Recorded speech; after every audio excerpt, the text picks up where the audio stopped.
For more than 2,000 years, a remarkable truth has remained almost forgotten.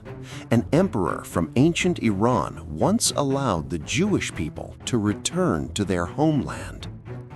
At that time, Jerusalem lay in ruins, its walls shattered and its people scattered across the vast Babylonian Empire. Years earlier, Babylonian armies had conquered Judah and forced thousands of Jews into exile. Many believed they would never see their sacred city again. But far beyond the desert, a new power was rising from the lands of ancient Iran. Its leader was Cyrus, a ruler from ancient Iran whose decisions would reshape the fate of nations. Unlike many conquerors of his time, Cyrus believed an empire could survive by respecting the traditions of different peoples. Within only a few years, the armies of ancient Iran expanded across the region like a rising tide. Then, one quiet night, the powerful city of Babylon fell almost without resistance. And in that moment, something extraordinary happened.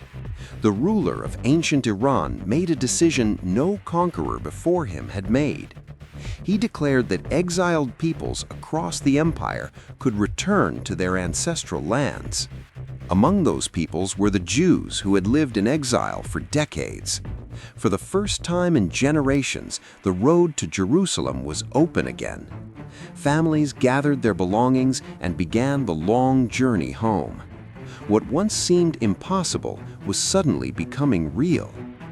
Yet the decision from ancient Iran was not only political, it reflected a vision of tolerance rarely seen in the ancient world, a powerful idea in an era dominated by conquest and domination. The decision was eventually recorded on an artifact that still exists today, a small clay cylinder carrying one of the most surprising stories in history. Many historians see it as evidence of a revolutionary policy toward conquered peoples. But for the Jewish people of that time, the meaning was far greater. It meant returning to the city of their ancestors and beginning the rebuilding of their sacred temple.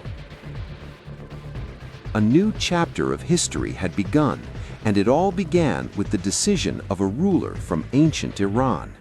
A king remembered not only in the history of ancient Iran, but also in the history of Israel. An unlikely alliance that centuries nearly erased from memory. Yet the traces of this story remain in ancient texts and archaeological discoveries. And when we rediscover them, the past suddenly feels astonishingly alive. Because sometimes the most unexpected alliances are the ones that change the course of history.